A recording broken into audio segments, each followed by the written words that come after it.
The HOA president called me a neighborhood eyesore and tried to lien my house. So, I bought his mortgage. I live in a gated community in North Carolina. It's the kind of place where people measure your grass with a ruler and get offended if your mailbox isn't the approved shade of beige. I'm 32, I work from home in a t-shirt, and I drive a 15-year-old truck that definitely doesn't fit the aesthetic. Last Tuesday, the HOA president Rick, a guy who wears polo shirts tucked into cargo shorts like it's a uniform, cornered me at my driveway. He pointed at my truck and said, "We're a premier community, kid. Your work vehicle is lowering property values. Either it's gone by Friday or I'm starting the foreclosure process for CC&R violations."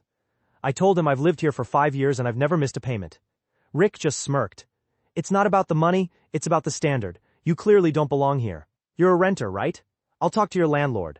I didn't tell him I don't have a landlord. I also didn't tell him that I don't just work from home. See, Rick thinks he's the king of the neighborhood because he owns a local insurance agency. But 3 years ago, when the market dipped, I started a private equity firm that specializes in distressed local debt. Basically, I buy the bad loans that banks want to get rid of.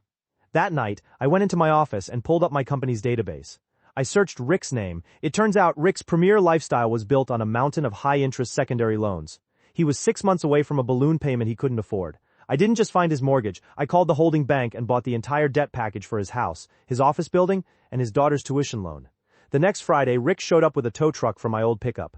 He was grinning, holding a clipboard ready to make an example out of me. He shouted, "I told you, kid, standards matter." I walked out, handed the tow truck driver a $100 bill to go away, and then handed Rick a single manila envelope. Rick laughed. "What's this? A legal appeal. Too late." He opened it. His face didn't just go pale, it went gray. It wasn't an appeal, it was a formal notice of transfer of note.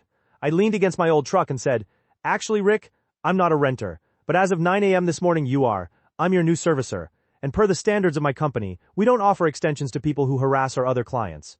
Rick started stuttering about professionalism, but I just checked my watch. "By the way, your lawn is 3/4 of an inch over the HOA limit. I'd get on that if I were you.